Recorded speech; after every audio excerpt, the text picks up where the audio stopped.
একটি ছেঁড়া ব্যাগ আর সাধারণ পোশাক কি মানুষের পরিচয় হতে পারে?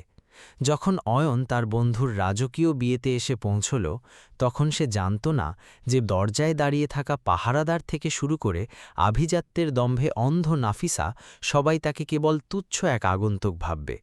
কিন্তু সেই জীর্ণ ব্যাগের ভেতরে লুকানো ছিল এমন এক গোপন সত্য, যা এই ঝলমলে হলের প্রতিটি মানুষের মাথা লজ্জায় নত করে দেবে। কে এই অয়ন? আর কি ছিল সেই পুরনো ফাইলে, যার জন্য খোদ শহরের সবথেকে বড় ব্যবসায়ীকেও ছুটে আসতে হল? আভিজাত্যের আড়ালে লুকিয়ে থাকা এক মহৎ হৃদয়ের এই অবিশ্বাস্য কাহিনী আপনাকে আজ নতুন করে মানুষ চিনতে শেখাবে। অধ্যায় ১। অপমানের শুরু। বিয়েবাড়িটা যেন আলো দিয়ে মোড়ানো ছিল। চারদিকে দামি আতরের ঘ্রাণ, ভারী সব গয়নার ঝনঝানি আর বিত্তশালীদের আনাগোনা। ঠিক সেই জাঁকজমকের মাঝখানে এসে দাঁড়াল এক যুবক। পরনে সাদামাটা পোশাক, পায়ে সাধারণ চটি আর কাঁধে একটা পুরনো ব্যাগ। তার চেহারায় আভিজাত্যের জেল্লা না থাকলেও এক অদ্ভুত শান্ত ভাব ছিল। কিন্তু সেখানে উপস্থিত এক তরুণী তাকে দেখেই ভুল বুঝে বসল। সাধারণ বেশভূষা দেখে সে ধরে নিল ছেলেটি নিছক কোনো গরিব বা অনাহুপ কেউ। সবার সামনে তাকে কটু কথা শোনাতে দ্বিধা করল না সে। বুঝিয়ে দিল যে এমন নিম্নবিত্ত মানুষের এই রাজকীয় আসরে কোনো ঠাঁই নেই।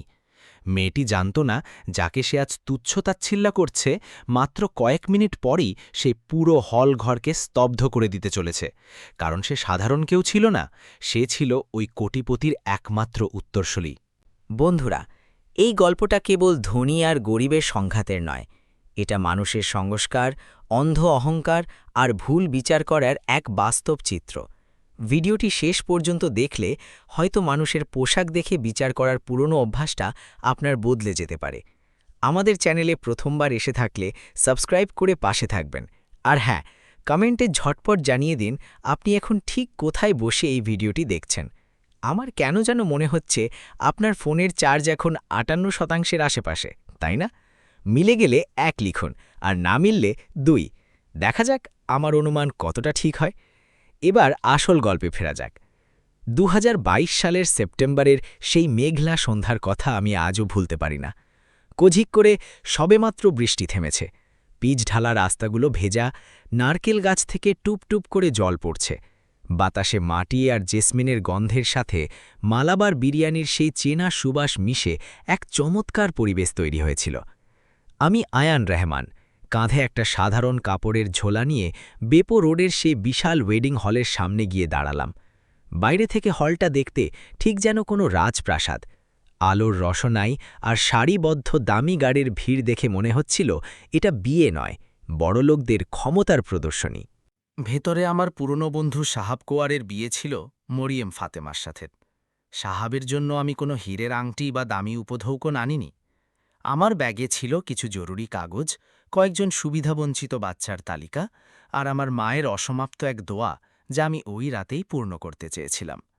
কিন্তু গেটের সামনে দাঁড়িয়ে দামি সিল্কের শাড়ি আর সোনার গয়নায় মোড়া মানুষদের ভিড়ে নিজেকে হঠাৎ খুব বেমানান লাগতে শুরু করল। আমি স্রেফ একটা সাধারণ কুর্তা আর মুন্ডু পরে দাঁড়িয়েছিলাম। ঠিক তখনই মায়ের সেই কথাটা কানে বাজল, বাবা, দামি পোশাকে মানুষের দাম বাড়ে না, আসল পরিচয় ফুটে ওঠে তার ব্যবহারে। একটা লম্বা শ্বাস নিয়ে হলের ভেতরে পা বাড়ালাম। তখন কল্পনাও করতে পারিনি যে পরের কয়েক ঘন্টা আমার আর ওই সেখানে থাকা মানুষগুলোর জীবন কতটা ওলটপালট করে দেবে। আমি হলের প্রধান ফটকের দিকে পা বাড়াতেই ভেতরের উজ্জ্বল হলুদেটে আলোর ঝিলিক সরাসরি আমার মুখে এসে লাগল।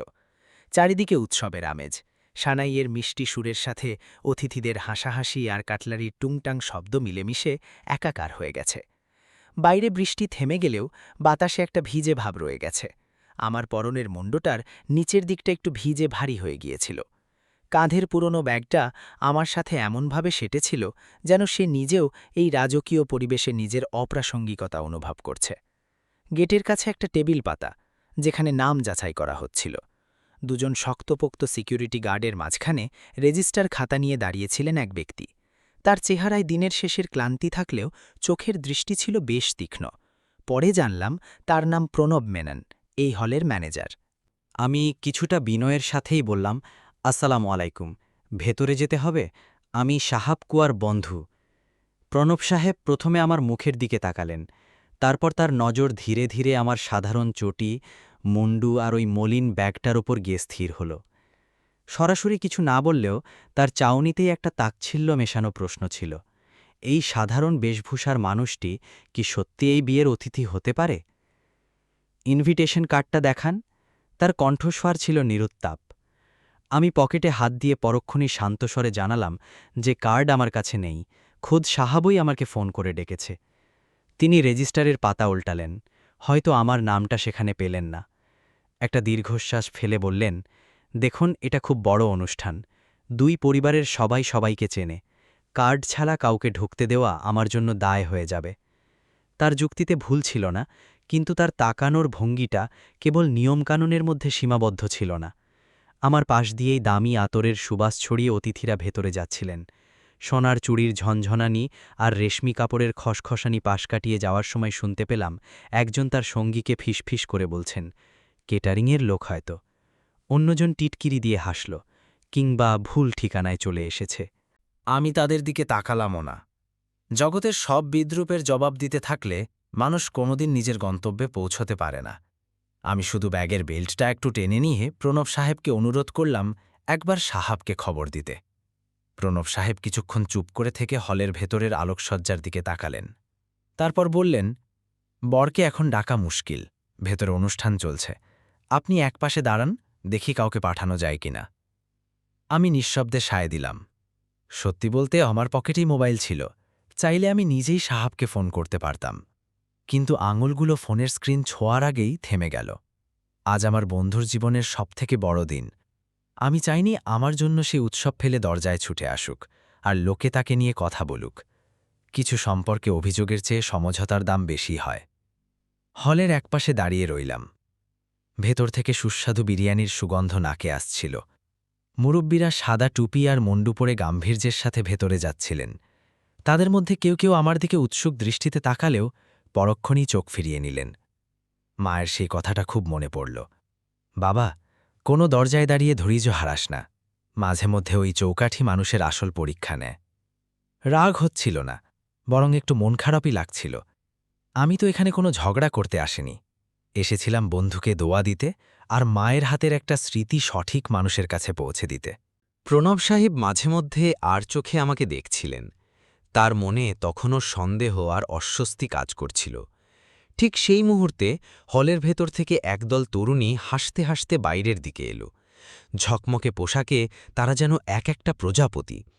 সবার সামনে যে মেয়েটি ছিল তার হাঁটা চলায় আর সাজগোজের মধ্যে এক অন্যরকম অহংকার ছিল। সে আমার দিকে তাকালো, তারপর প্রণব সাহেবের দিকে ফিরে ভ্রু কুঁচকে কিছু একটা বোঝার চেষ্টা করল। আমি বুঝে গেলাম আমার আসল লড়াইটা কেবল শুরু হতে চলেছে।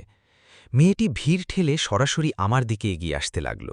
তার প্রতিটি পদক্ষেপে এক অদ্ভুত কর্তৃত্বের ছাপ ছিল, যেন এই রাতের সব নিয়ম আর আভিজাত্য রক্ষার দায়ভার কেবল তারই অপর। অধ্যায় ৩, নাফিসার তুচ্ছতাচ্ছিল্য ও মঈন ইক্কা। মেয়েটি আমার সামনে এসে যখন থামল, তখন তার দামি পারফিউমের কড়া ঘ্রাণ আমার নাকে এলো। সে প্রথমে ম্যানেজার প্রণবের দিকে তাকাল, তারপর আমার ওপর একবার চোখ বুলিয়ে নিল। তার চোখে রাগ ছিল না ঠিকই, কিন্তু যে তাচ্ছিল্য ছিল তার রাগের চেয়েও বেশি বিঞ্জ ছিল। সে হাসল, তবে সেই হাসিতে কোনো সৌজন্য ছিল না, ছিল স্রেফ কাউকে মেপে নেওয়ার ভঙ্গি। প্রণব, কি ব্যাপার, এতে গেটে এত ভিড় কেন? অতিথিদের ভেতরে পাঠাচ্ছ না কেন? প্রণব একটু ঝুঁকে বিনীতভাবে বলল, ম্যাডাম, উনি বলছেন সাহাব সাহেবের বন্ধু, কিন্তু ওনার কাছে কোনো ইনভিটেশন কার্ড নেই, আর গেস্ট লিস্টেও ওনার নামটা খুঁজে পাচ্ছি না। মেয়েটি এবার সরাসরি আমার চোখের দিকে তাকাল। পরে জেনেছিলাম তার নাম নাফিসা বাশির, ওই কোণে মরিয়মের মামাতো বোন। ওই রাতে পুরো আয়োজনের তদারকি সে একাই করছিল। হয়তো সে তার পরিবারের সম্মান আর আধিজাত্যই রক্ষা করতে চেয়েছিল, কিন্তু সেই চেষ্টা করতে গিয়ে সে অন্যের আত্মসম্মানে আঘাত করে বসল। আপনি সাহাব ভাইয়ের বন্ধু? নাফিসার প্রশ্নে এক রাশ অবিশ্বাস। আমি খুব ধীর স্থিরভাবে বললাম, হ্যাঁ, আমরা অনেক পুরনো বন্ধু। সে একটু অবাক হওয়ার ভান করে বলল, পুরনো বন্ধু? অথচ বাড়ির কেউ আপনার কথা একবারও বলল না? এই প্রশ্নের কোনো সহজ উত্তর আমার কাছে ছিল না। কিছু সম্পর্ক তো তালিকার পাতায় থাকে না, থাকে হৃদয়ের গহীনে। আমি শুধু বললাম, হয়তো ব্যস্ততার কারণে ও আমার নামটা বলতে ভুলে গেছে। আপনি চাইলে ভেতরে একবার জিজ্ঞেস করে দেখতে পারেন। নাফিসা আশেপাশে তাকালো। 2-3 জন অতিথি সেখানে দাঁড়িয়ে সব দেখছিলেন। কেউ কিছু না বললেও তাদের চোখে একটা কৌতূহলী প্রশ্ন ছিল, এমন সাদামাঠা লোকটা এখানে কেন? নাফিসা এবার গলার স্বর নামালো ঠিকই, কিন্তু তার কথাগুলো আরও ধারালো হয়ে উঠল। সে বলল, দেখুন, আজ আমাদের বাড়িতে বড় অনুষ্ঠান, দেশ বিদেশের মান্যগণ্য অতিথিরা এসেছেন। এমন সময় আমাদের খুব সাবধানে থাকতে হয়। যে কেউ সাধারণ পোশাকে একটা ব্যাগ হাতে এসে যদি বলে আমি বরের বন্ধু, তবে আমরা তো আর তাকে ভেতরে ঢুকতে দিতে পারি না, তাই না? তার কথাগুলো শুনে বুকের ভেতরটা একটু টনটন করে উঠল। সাবধান হওয়া ভালো, কিন্তু সাবধানতা আর অপমানের মাঝে যে একটা সূক্ষ্ম রেখা থাকে, তা হয়তো সে তখন দেখতে পাচ্ছিল না।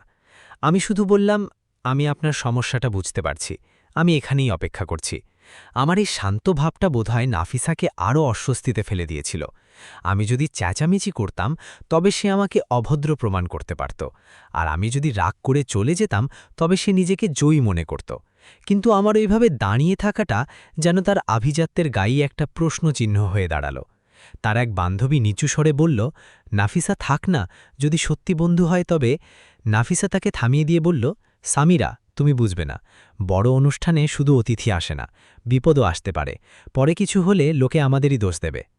নাফিসা আবার আমার দিকে ফিরে বলল, আপনি কিছু মনে করবেন না, কিন্তু সত্যি বলতে আপনাকে এই অনুষ্ঠানের গেস্টের মতো লাগছে না।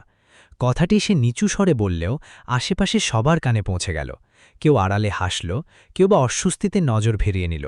আমার খুব ইচ্ছে করছিল বলতে যে মানুষের পরিচয় তার জামা কাপড়ে নয়, কিন্তু আমি নিজেকে সামলে নিলাম। সব কথা সবসময় বলতে নেই। নাফিসা যাওয়ার আগে প্রণবকে কড়া নির্দেশ দিয়ে গেল, নিশ্চিত না হওয়া পর্যন্ত একে ভেতরে ঢোকাবে না, আর মেইন গেটে যেন জটলা না হয়। যেতে যেতে সে আবার পিছন ফিরে আমার দিকে তাকিয়ে এক বিষাক্ত টিপ্পনি কাটল, আপনি যদি সত্যিই সাহাব ভাইয়ের বন্ধু হন, তবে ওনারও ভাবা উচিত ছিল যে এমন বড় অনুষ্ঠানে আসার জন্য আপনার পোশাকটা কেমন হওয়া উচিত। সে কথাটি খুব মার্জিতভাবে বলল, কিন্তু অপমানটা ছিল অনেক গভীর। অধ্যায় 4, মায়ের স্মৃতি ও রহস্য।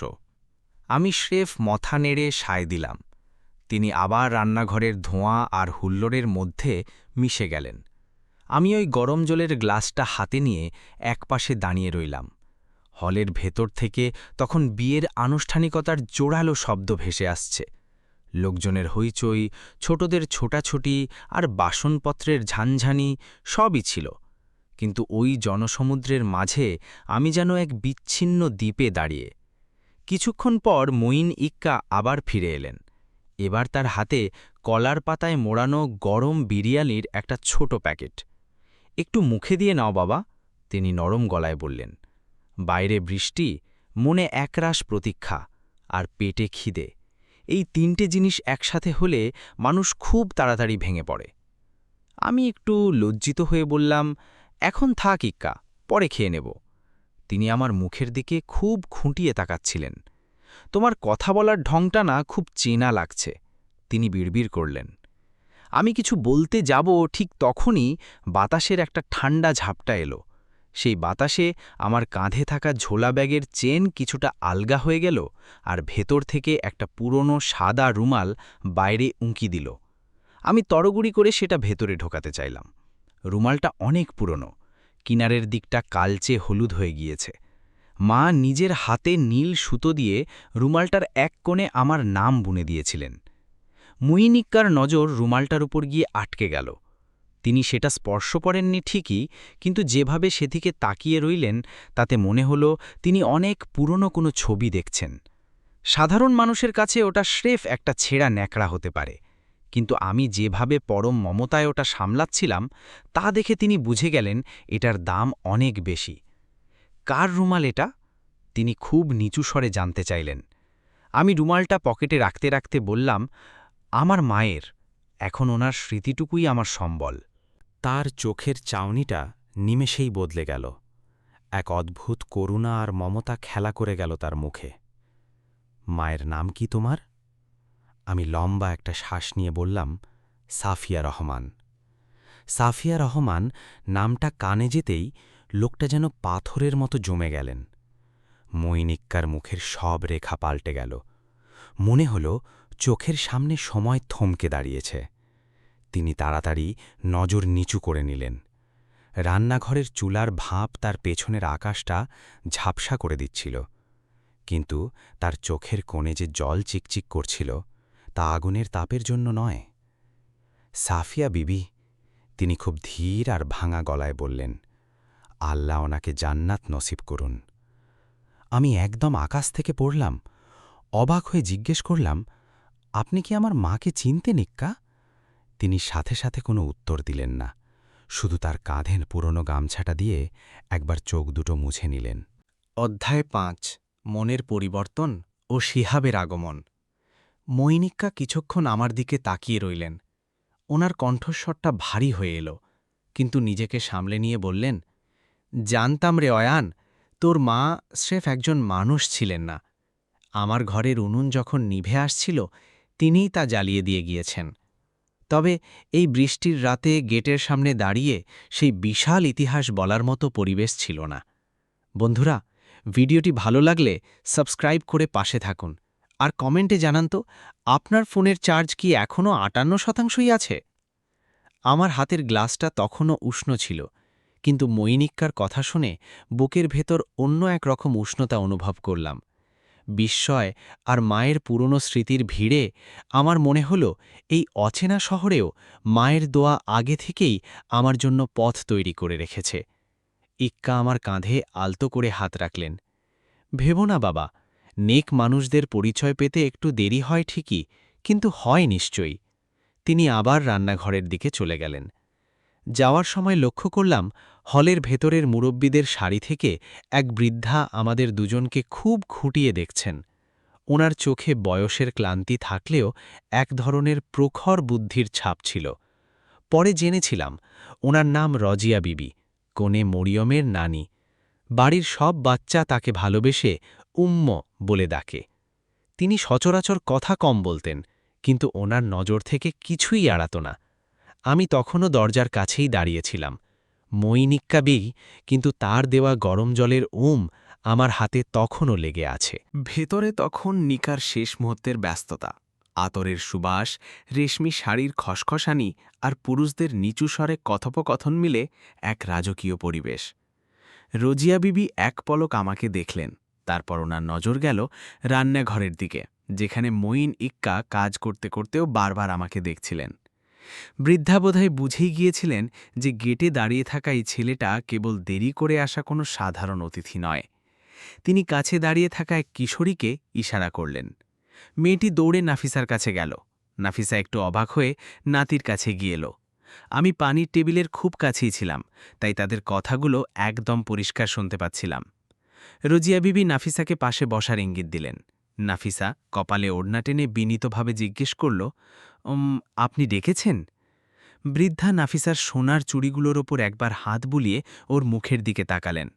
ওনার গলার স্বর খুব নিচু, কিন্তু তাতে এক ধরনের ভার ছিল। আজ তোকে খুব সুন্দর লাগছে রে মা, তিনি বললেন। কিন্তু সৌন্দর্য তখন পূর্ণ হয় যখন মানুষের কথার মধ্যে নম্রতা থাকে। নাফিসার হাসি মাখা মুখটা মুহূর্তেই একটু ম্লান হয়ে গেল। আমি কি কিছু ভুল করেছি? রজিয়া বিবি সরাসরি আমার দিকে ইশারা করলেন না, তিনি শুধু হলের প্রধান ফটকের দিকে তাকিয়ে বললেন, ওই দরজায় একটা ছেলে দাঁড়িয়ে আছে না, ওর সাথে তুই কেমন আচরণ করলি? নাফিসার সাথে সাথে আত্মপক্ষ সমর্থন করে বলল, আমি তো কেবল সাবধানতা অবলম্বন করছিলাম। কার্ড ছাড়া কেউ ভেতরে চলে এলে তো বড়দেরই অপমান। আমি তো কেবল সম্মানের কথা ভেবেছিলাম। রজিয়া বিবি মাথা নাড়লেন। সাবধানতা দরকার আছে রে মা, কিন্তু সাবধানতা আর অহংকারের মাঝে একটা দেওয়াল থাকে, সেটা না দেখতে পেলে মানুষ অন্ধ হয়ে যায়। এই একটা কথা শুনে নাফিসা একেবারে চুপ হয়ে গেল। ওর মুখে প্রথমবার একটা অস্বস্তির ছায়া পড়ল। রজিয়া বিবি আবার বললেন, ঘরের সম্মান দামি নেকলেস দিয়ে বাড়ে না ঘরের মান। ঘরের মান তখনই বাড়ে যখন দরজায় আসা মানুষটা কিছু না পেলেও অন্তত অপমান নিয়ে বাড়ে না ফেরে। আমার বুকের ভেতরটা কেন জানি হু হু করে উঠল, একজন অচেনা বৃদ্ধা, যিনি আমার নাম ঠিকানাও জানেন না, কেবল মানুষের প্রতি মানুষের দায়িত্ববোধ থেকে আমার হয়ে লড়ছেন। নাফিসা নিচু স্বরে বলল, কিন্তু এখনকার যুগে কাকে বিশ্বাস করব? খুব ধীর স্বরে উত্তর দিলেন, বিশ্বাস চোখ বন্ধ করে করিস না মা, কিন্তু চোখ খুলে কাউকে নিচুও দেখাস না। আল্লাহর এই বৃষ্টি তো ধনাঢ্য আর দরিদ্রের ছাদ আলাদা করে চেনে না। নাফিসা এবার আমার দিকে তাকালো, তবে আগের সেই তীক্ষ্ণ চাউনিটা নেই, সেখানে ছিল এক ধরনের সংকোচ।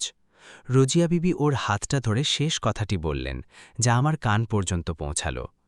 সোনা হাতে থাকলে মানায় রে মা, হৃদয়ে ঢুকে গেলে মানুষ বড় ভারী হয়ে যায়। নাফিসা আর কিছু বলল না। সে রোজিয়া বিবির হাতটা ছুঁয়ে উঠে দাঁড়াল।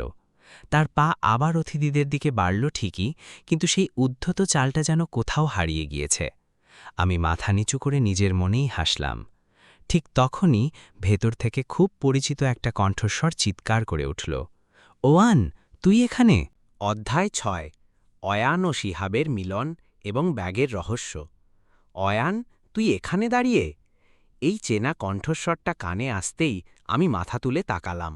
সামনে শিহাব কোয়া দাঁড়িয়ে, পরনে বিয়ের দামি পোশাক, চোখে মুখে নিকাহার প্রস্তুতির ক্লান্তি থাকলেও ওকে দেখামাত্রই ওর দু চোখ এক অপার্থিব আনন্দে ঝলমল করে উঠল। হয়তো কেউ ওকে খবর দিয়েছিল যে ওর এক বন্ধু গিটে আটকে আছে। ও হন্তদন্ত হয়ে আমার দিকে এগিয়ে এলো। আমি কিছু বলার সুযোগ পাওয়ার আগেই ও আমাকে জাপটে ধরল।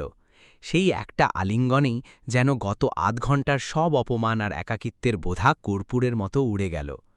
কিছুক্ষণ আগেও যেখানে আমি একজন অবাঞ্ছিত আগন্তুক ছিলাম, সেখানেই এখন খোদ বর আমাকে নিজের ভাইয়ের মতো জড়িয়ে ধরে দাঁড়িয়ে আছে।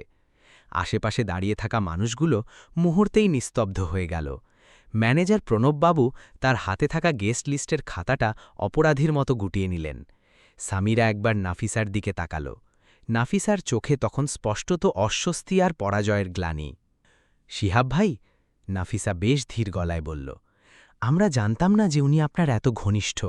ওনার কাছে কার্ড ছিল না তো, তাই আমরা শুধু সাবধানতা অবলম্বন করছিলাম। শিহাবের গলার স্বর চড়ল না ঠিকই, কিন্তু ও খুব শান্ত আর পরিষ্কার স্বরে বলল, নাফিসা, কাউকে সাবধানতার নামে ছোট করাটা কখনো সঠিক হতে পারে না। এই একটা বাক্যে নাফিসা পুরোপুরি বোবা হয়ে গেল। ওর হয়তো অনেক যুক্তি ছিল, কিন্তু বরের মুখে উপর কথা বলার সাহস হল না।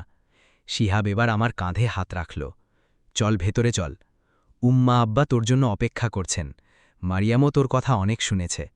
আমি একবার হলের ভেতরের ঝকমকে সাজসজ্জার দিকে তাকালাম। দামি আলোকসজ্জা আর অতিথিদের ভিড় সবই আগের মতো আছে, কিন্তু আমার পা যেন সরছিল না। একবার কোথাও বাধা পেলে ভেতরে যাওয়ার সহজ ছন্দটা নষ্ট হয়ে যায়। শিহাব বোধহয় আমার মনের দ্বিধাটা বুঝতে পারল। ও ভরসার সুরে বলল, অয়ান, আজ এটা আমার বাড়ি, আর আমার বাড়িতে তোর জন্য জায়গা সব সময় ছিল, আছে আর থাকবে। বন্ধুত্বের এই জোরটুকু সম্বল করেই আমি ভিতরে পা বাড়ালাম। এবার আর কেউ রাস্তা আটকানোর সাহস দেখাল না। যারা এতক্ষণ আড়চোহে আমার ছেঁড়া ব্যাগ আর মলিন পোশাক নিয়ে কানাকানি করছিল, তারা এখন সম্মান দিয়ে পথ ছেড়ে দিল। রজিয়া বিবি দূর থেকে আমাকে দেখে হালকা করে মাথা নাড়লেন, যেন নীরবে আশীর্বাদ করলেন। রান্নাঘরের দরজায় মইনিক্কাকেও দেখা গেল। ওনার চোখে মুখে এক ধরনের বিজয়ের হাসি ছিল। হলের মাঝপথে আসতেই শিহাব ফিসফিস করে বলল, ব্যাগটা সামলে এনেছিস তো? আমি ওর চোখের দিকে তাকিয়ে ব্যাগের বেল্টটা একটু শক্ত করে ধরলাম। হ্যাঁ রে, সব ঠিক আছে। শিহাবের মুখে এক অদ্ভুত প্রশান্তি খেলে গেল। আজ আব্বাকেও সব বলতে হবে, তিনি জানলে খুব খুশি হবেন। আমি হাসলাম, আগে বিয়েটা তো হোক, এসব নিয়ে পরে কথা বলা যাবে। আমরা এগোচ্ছিলাম, ঠিক তখনই পাশ দিয়ে যাওয়া এক অতিথির সাথে ধাক্কা লেগে আমার পুরনো ব্যাগটা কাঁচ থেকে একটু নিচে ঝুলে পড়ল। আমি তোটা সামলে নেওয়ার আগেই কয়েকজন কৌতূহলী চোখ ওটার উপর স্থির হয়ে রইল। আমি তখন জানতাম না যে জাঁকজমকে ভরা এই হলে ওই পুরনো ব্যাগটাই একটু পরে এক বিরাট রহস্যের পর্দা উন্মোচন করতে চলেছে। অধ্যায় 7, ব্যাগের ভেতরকার সত্য। আমি কাঁধের ঝোলাটা আর একবার ঠিক করে নিয়ে শিহাবের সাথে কয়েক কদম এগোলাম। হলঘরটা এখন লোকে লোকারণ্য, নিকাহর সময় হয়ে এসেছে, তাই সবাই যে যার জায়গা গুছিয়ে নিচ্ছেন। বাচ্চারা ছোটাছুটি করছে আর ক্যামেরাম্যানরা সেরা অ্যাঙ্গেল খুঁজতে ব্যস্ত। এই জাঁকজমকের মাঝে আমার পুরনো ব্যাগটা যেন বড্ড বেশি বেমানানার নড়বড়ে মনে হচ্ছিল। এর পুরনো চেনটা অনেক দিন ধরেই ডিস্টার্ব দিচ্ছিল, হয়তো উত্তেজনায় আমি ওটা ঠিকমতো আটকাতেও ভুলে গিয়েছিলাম। হঠাৎ শিহাবকে ওর এক আত্মীয় জরুরি প্রয়োজনে ডেকে নিল। ও আমাকে বলল, অয়ান, তুই এখানে একটু বস, আমি 1 মিনিটে আসছি। ও চলে যাওয়ার পর আমি একপাশে রাখা চেয়ারগুলোর দিকে ফিরতেই গিফট কাউন্টার থেকে একটা ছেলে হন্তদন্ত হয়ে বেরিয়ে এলো। তার হাতে এক গাদা ফুলের ঝুড়ি আর খাম। ভিড় ঠেলে বেরোনোর সময় ওর কাঁধের সজোর ধাক্কা লাগলো আমার ব্যাগে। সরি ভাই, ও থতমতে বলল। আমি ঠিক আছে বলার আগেই ব্যাগটা আমার কাঁধ থেকে পিছলে মেঝেতে আছড়ে পড়ল। পুরনো চেনটা সশব্দে খুলে গেল, আর ভেতর থেকে ফাইল, কিছু খাম আর স্তূপীকৃত কাগজ মেঝেতে ছড়িয়ে পড়ল। আমার বুকের ভেতরটা যেন এক মুহূর্তের জন্য বন্ধ হয়ে গেল। আমি তাড়াতাড়ি হাঁটু গেড়ে বসে সেগুলো কোড়োতে শুরু করলাম। ম্যানেজার প্রণববাবুও সাহায্য করতে এগিয়ে এলেন। হয়তো আগের ব্যবহারের জন্য তার মনে কোনো গ্লানি কাজ করছিল। তিনি 2-3টে কাগজ হাতে তুলতেই ওনার নজর একটা পাতার ওপর গিয়ে থমকে গেল। সেখানে কিছু বাচ্চার নাম, পাশে টাকার অঙ্ক আর নিচে একটা প্রতিষ্ঠানের নীল রঙের সিল। তিনি দ্বিতীয় পাতাটা দেখলেন, তারপর তৃতীয়টা। ওনার চেহারার সেই মায়া ভাবটা নিমেষেই আবার সন্দেহে রূপ নিল। এগুলো কিসের কাগজ? ওনার প্রশ্নটা ছিল বেশ ঠান্ডা। আমি হাত বাড়িয়ে বললাম, প্লিজ এগুলো দিন আমাকে, এগুলো একান্তই ব্যক্তিগত। আমার গলার স্বরে ধীরতা থাকলেও তাড়াহুড়োটা হয়তো ওনার সন্দেহ আরও বাড়িয়ে দিল। ততক্ষণে নাফিসাও সেখানে হাজির। ও প্রথমে মেঝেতে পড়ে থাকা কাগজগুলো দেখল, তারপর প্রণবের হাতের ফাইলের দিকে তাকালো। কি হয়েছে এখানে? নাফিসা জিজ্ঞেস করল। প্রণব সাহেব নিচু স্বরে বললেন, ব্যাগ থেকে এই নথিপত্রগুলো বেরিয়েছে ম্যাডাম। এগুলোতে বাচ্চাদের নাম আর ডিস্ট্রিবিউশনের টাকার হিসেব লেখা আছে। ঠিক বুঝতে পারছি না। নাফিসা আমার দিকে এমনভাবে তাকালো যেন কোনো অপরাধীকে দেখছে। তবে এবার আর সরাসরি ধমক দিল না। ও খুব নিচু আর মার্জিত স্বরে বলল, অয়ান সাহেব, বিয়ের বাড়িতে আপনি এই অনুদানের ফাইল নিয়ে বিয়েতে এসেছেন কেন? আমি কাগজগুলো ব্যাগে ভরতে ভরতে বললাম, এগুলো শিহাবের জন্য, ওর নিকাহের দিন দেব বলেই এনেছিলাম। নাফিসার মুখে একটা কুটিল হাসি খেলে গেল। ও ভাবল ও আবারও ঠিক প্রমাণ হয়েছে। ও খুব ধীর স্বরে বলল, দেখুন, সাহায্যের জন্য বা চাঁদা তোলার জন্য এটা সঠিক জায়গা নয়। ফ্যামিলি এখন গেস্ট নিয়ে ব্যস্ত, এসবের সময় এখন নয়। ওর কথা শুনে আমার হাত দুটো মাঝপথে থেমে গেল। আমি কারো কাছে হাত পাততে আসেনি, অথচ বারবার আমার নিয়ত নিয়ে প্রশ্ন তোলা হচ্ছিল। আশেপাশের অতিথিরাও কানাকানি শুরু করলেন। আমি শুধু বললাম, আমি এখানে কারো কাছে কিছু চাইতে আসেনি। নাফিসা আমার কথা গায়ে না মেলে বলল, ঠিক আছে, তবে কথা পরিষ্কার না হওয়া পর্যন্ত ফাইলগুলো গিফট কাউন্টারে জমা রাখুন। আমি প্রথমবার ওর চোখের দিকে সরাসরি তাকিয়ে বললাম, না, এই কাগজ আমি কোনো কাউন্টারে রাখব না। আমার গলায় এমন এক দৃঢ়তা ছিল যে 4-5টা চুপ হয়ে গেল। ঠিক সেই মুহূর্তে রান্নাঘরের দিক থেকে একটা গম্ভীর গলার আওয়াজ ভেসে এলো, কাগজগুলো ওনাকে ফিরিয়ে দিন। সবাই ঘুরে দেখল মঈন ইক্কা এগিয়ে আসছেন। ওনার কথায় এমন এক আজ্ঞা ছিল যা খণ্ডানোর সাহস কারও হল না। ওনার দিকে তাকিয়ে প্রণববাবু যন্ত্রের মতো ফাইলগুলো আমার হাতে ফিরিয়ে দিলেন। আমি সেগুলো বুকের সাথে জাপড়ে ধরলাম। বুকের ভেতরটা যন্ত্রণায় ফেটে যাচ্ছিল। যে কাজটা আমি গোপনে করতে চেয়েছিলাম তা এখন সবার সামনে এক তমাশার মতো দাঁড়িয়ে আছে। শিহাব ভিড়ে এসেই ভিড় আর আমার হাতের ফাইল দেখে সব বুঝে নিল। ও খুব আদরের সাথে ফাইলটা আমার হাত থেকে নিল। নাফিসা আর প্রণবের দিকে তাকিয়ে ও খুব শান্ত গলায় বলল, এটা কারো কাছে হাত পাতার ফাইল নয় নাফিসা, এটা সাহায্য করার শুরু। অয়ান তার মায়ের নামে একটা স্কলারশিপ শুরু করতে চাইছে, কোজিকোড়ে সেই সব বাচ্চাদের জন্য যাদের বাবা দিন-রাত খেটে কাজ করলেও স্কুলের বেতন দিতে হিমশিম খান। হলে তখন পিন পতন নীরবতা। শিহাব বলে চলল, সাফিয়া রহমানের নামই এই বৃত্তিটা আমার বিয়ের সবচেয়ে বড় উপহার। আমি মাথা নিচু করে রইলাম। মায়ের সেই হাসি মুখটা মনে পড়ল। মা বলতেন, অন্যের পড়ার খরচ দেওয়াটা কোনো দান নয় রে, ওটা একটা বিনিয়োগ। মৈনিক্কা এবার সামনে এগিয়ে এলেন। ওনার 2 চোখ বেয়ে জল গড়িয়ে পড়ছিল। তিনি বললেন, অয়ান, তোর মায়ের দোয়া অনেক আগেই মানুষের ঘরে ঘরে পৌঁছে গেছে। উনি সমবেত অতিথিদের দিকে তাকিয়ে বলতে শুরু করলেন, বহু বছর আগে আমার বিরিয়ানির দোকানটা যখন দেনার দায়ে বন্ধ হতে বসেছিল, মেয়ের স্কুলের ফি দিতে পারছিলাম না, তখন এই সাফিয়া বিবি আমার হাত ধরেছিলেন। তিনি আমার কাছে 1 পয়সাও ফেরত চাননি, শুধু বলেছিলেন, যখন সামর্থ্য হবে অন্য কোনো ক্ষুধার্তকে খাবার দিও। আজ সেই মহিলার ছেলে এখানে নিতে নয়, দিতে এসেছে, আর আমরা কিনা ওর জামা কাপড় দেখে ওকে মাপতে বসলাম। হলের সেই বিশাল জায়গায় তখন এক অদ্ভুত নিস্তব্ধতা নেমে এলো। কেউ কোনো কথা বলতে পারল না। নাফিসা আর প্রণব লজ্জায় মাথা নিচু করে নিলেন। যে দামি হীরের গহনা আর রেশমি পোশাকে তারা সেজেছিলেন, সাফিয়া বিবির সেই পুরনো স্মৃতি আর অয়ানের তালিমারা ব্যাগের সামনে সেগুলো বড্ড ফিকে মনে হতে লাগল। ঠিক সেই মুহূর্তে হলের বাইরে একটার পর একটা গাড়ি থামার আওয়াজ এলো। শিহাবের বাবা আশরাফ কোয়া সাহেব ব্যস্ত হয়ে গেটের দিকে ছুটে গেলেন। সবাই বুঝতে পারল কোনো বড় ভিআইপি গেস্ট এসেছেন। আমি তখন ভাবছিলাম রাতের পরীক্ষাটা হয়তো এখানেই শেষ, কিন্তু আসলে চূড়ান্ত সত্যটা প্রকাশ পাওয়া তখনও বাকি ছিল। আশরাফ কোয়া সাহেব গেট থেকে যাকে ভিতরে নিয়ে এলেন, তাকে দেখে হলের সবার নিঃশ্বাস যেন থমকে গেল। অধ্যায় ৮ হামিদ রহমানের আগমন ও আসল পরিচয়। আশরাফ কোয়া সাহেব হলের ভেতরে ঢুকলেন। ওনার সাথে যে মানুষটিকে প্রবেশ করতে দেখলাম, তাকে দেখেই আমার হৃৎপিণ্ডটা এক মুহূর্তের জন্য থমকে গেল। তিনি আমার আব্বা, হামিদ রহমান। ধবধবে সাদা পায়জামা পাঞ্জাবি, কাঁধে ক্রিম রঙের শাল আর মুখে সেই চিরচেনা শান্ত গাম্ভীর্য। আব্বার বন্দরে একটা জরুরি মিটিং ছিল, তাই আমাকে আগেই পাঠিয়ে দিয়েছিলেন। আমি ভেবেছিলাম তিনি সরাসরি নিকাহের সময় আসবেন, কিন্তু জানতাম না যে তার এই দেরিতে আসাটাই আজ রাতের সবথেকে বড় চমক হয়ে দাঁড়াবে। আশরাফ কোয়া সাহেব পরম শ্রদ্ধার সাথে বললেন, হামিদ সাহেব, আপনি এসে আমাদের ধন্য করলেন। আব্বা মৃদু হেসে বললেন, শিহাব তো আমাদের নিজের ছেলের মতো, ওর বিয়েতে না আসাটা কি হয়? ওনার কথা শেষ হতেই হলের ভেতর গুঞ্জন শুরু হয়ে গেল। কোঝিক্কর আর মালাবারের পুরনো ব্যবসায়ী মহলে হামিদ রহমান এক সম্মানের নাম। মশলার নারকেলের ব্যবসায় আমাদের পরিবার বহু বছরের পুরনো, কিন্তু আব্বা কোনো দিন সেই পরিচয় দিয়ে দম্ভ করেননি। তিনি বলতেন, সম্মান যত বেশি আড়ালে রাখবে ততদিন টিকবে। আব্বার জুহুরি চোখ পুরো হলটা একবার দেখে নিল। শিহাবের ওপর নজর পড়ল, তারপর মঈন ইক্কার ওপর, আর সব শেষে আমার হাতের সেই পুরনো ব্যাগটার ওপর দিয়ে গিয়ে আমার চোখের ওপর স্থির হল। বাবার নজর এক অদ্ভুত জিনিস। পৃথিবী যা বুঝতে পারে না, বাবা এক পলকেই তা পড়ে ফেলেন। অয়ান, তিনি আমাকে ডাকলেন। আমি সামনে গিয়ে নিচু স্বরে বললাম, আসসালামু আলাইকুম আব্বা। তিনি ওয়ালাইকুম আসসালাম বলে আমার কাঁধে হাত রাখলেন। তুই এখানে দাঁড়িয়ে অথচ আমাকে একটা খবরও দিলি না? আমি মাথা নিচু করে বললাম, আমি আপনাকে বিরক্ত করতে চাইনি আব্বা। আব্বা খুব ধীর স্বরে বললেন, সমস্যায় লুকিয়ে রাখলে তা ছোট হয়ে যায় না বাবা। ওনার কথা শুনে আমার গলার কাছে কান্না দলা পাকিয়ে এলো। নাফিসার প্রণব তখন অনেক দূরে দাঁড়িয়ে।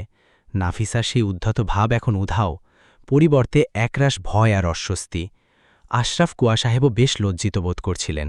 আব্বা শান্ত গলায় আমাকে জিজ্ঞেস করলেন, বাবা, এখানে কি তোকে অতিথি মনে করা হয়েছিল, নাকি তোর পোশাক দেখে বিচার করা হয়েছিল? আব্বা চিৎকার করেননি, কিন্তু তার সেই গম্ভীর আওয়াজ হলের প্রতিটা কোণায় পৌঁছে গেল। পিন পতন নীরবতা নেমে এলো চারপাশে।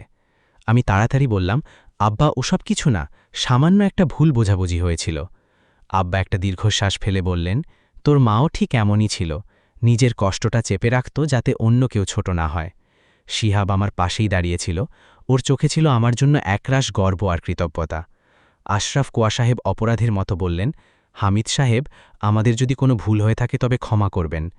আব্বা ওনার হাত ধরে বললেন, আশরাফ ভাই, ভুলের চেয়ে বড় হলো তা থেকে শিক্ষা নেওয়া। আজ আনন্দের দিন, এটাকে তিক্ত করবেন না। এরপর তিনি আমার দিকে তাকিয়ে বললেন, যে কাজের জন্য এসেছিলে তা কি করেছ? আমি ব্যাগ থেকে মায়ের নামের সেই ফাইলটা ওনার হাতে দিলাম। সাফিয়া রহমান স্কলারশিপ নামটা দেখা মাত্রই আব্বার চোখ দুটো ভিজে উঠল। তিনি বিড়বিড় করে বললেন, তোর মায়ের নাম এমন কাজেই মানায়। সেই মুহূর্তে হলের সমস্ত দামি ঝাড়লণ্ঠনের আলো যেন ম্লান হয়ে গেল। লোকেজন এখন আর আমার তালিমারা ব্যাগ বা পুরনো পোশাক দেখছিল না, তারা দেখছিল একজন বাবার গর্ব আর একজন মায়ের চিরস্থায়ী মহত্ব।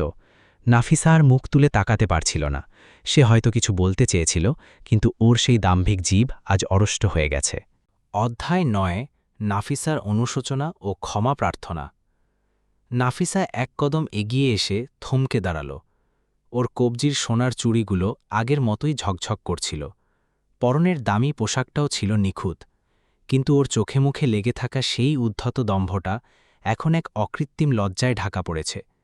কিছুক্ষণ আগেও যে মেয়েটি আমাকে গেট থেকে তাড়িয়ে দিচ্ছিল, সেই এখন আমার সামনে দাঁড়িয়ে কাঁপছে। ও ঠোঁট নাড়ল, কিন্তু গলা দিয়ে কোনো স্বর বেরোল না। দীর্ঘ এক নীরবতার পর ও নজর নিচু করে বলল, ওয়ান সাহেব, আমাকে ক্ষমা করে দিন। ওর গলার স্বরটা ছিল ভাঙা। ও বলতে লাগল, আমি আপনাকে আপনার পোশাক আর ওই পুরনো ব্যাগটা দেখে বিচার করেছিলাম। আমি একবারও ভাবিনি যে মানুষের নীরবতার পেছনেও একটা সম্মান থাকতে পারে। আমি ভেবেছিলাম ঘরের সম্মান রক্ষা করছি, কিন্তু আসলে আমি আপনার সম্মানকে আঘাত করে ফেলেছি। হলে তখন পিন পতন নীরবতা। সামিরা আর প্রণবও মাথা নিচু করে দাঁড়িয়ে। আমি শান্ত গলায় বললাম, নাফিসাজি, আটকানোটা আপনার দায়িত্ব হতে পারত, কিন্তু কাউকে আটকাতে গিয়ে তাকে ছোট করাটা অপরাধ। আপনার শব্দগুলো আমাকে বিষের মতো বিঁধেছিল। নাফিসার চোখ দিয়ে জল গড়িয়ে পড়ল। রজিয়া বিবি কাছে এসে ওর মাথায় হাত রাখলেন। মা, ভুল মেনে নেওয়াটা বড় কাজ। এই লজ্জাকে নিজের চোখ ধোয়ার জল বানিয়ে নে, যাতে ভবিষ্যতে আর কাউকে ভুল না দেখিস। আব্বাও যোগ করলেন, মানুষের আসল পরিচয় পোশাকে নয়, তার মানবতায়। নাফিসা হঠাৎ ওর কুবজি থেকে একটা দামি সোনার কঙ্কন খুলে আমার দিকে বাড়িয়ে দিল। ওয়ান সাহেব, এতে আমার ভুল মুছবে না জানি, কিন্তু আপনার মায়ের নামে শুরু হওয়া ওই বৃত্তিতে আমি এটা দিতে চাই। আমি কঙ্কনটা নিলাম না, শান্ত স্বরে বললাম, এটা এখন নিজের কাছেই রাখুন। পুণ্য শুধু টাকা দিলেই হয় না, আগে হৃদয় দিয়ে অনুভব করতে হয়। আপনি একদিন সেই বাচ্চাদের সাথে দেখা করুন, যাদের বাবা মায়ের কষ্টটা নিজের চোখে দেখুন। তারপর যদি ইচ্ছে হয় তবেই দেবেন। নাফিসা চোখের জল মুছে বলল, আমি শিখতে চাই। আমি দেখতে চাই যে জীবনটাকে আমি এতদিন অবজ্ঞা করেছি তা আসলে কেমন। সামিরা আর প্রণবও নিজেদের আচরণের জন্য ক্ষমা চাইলেন। আব্বা মৃদু হাসলেন। ওনার চোখে একটাই ভাষা ছিল, কাউকে ক্ষমা করে তাকে নতুন করে গড়ে ওঠার সুযোগ দেওয়াটাই হল আসল আভিজাত্য। অধ্যায় 10, গল্পের শেষ ও শিক্ষা।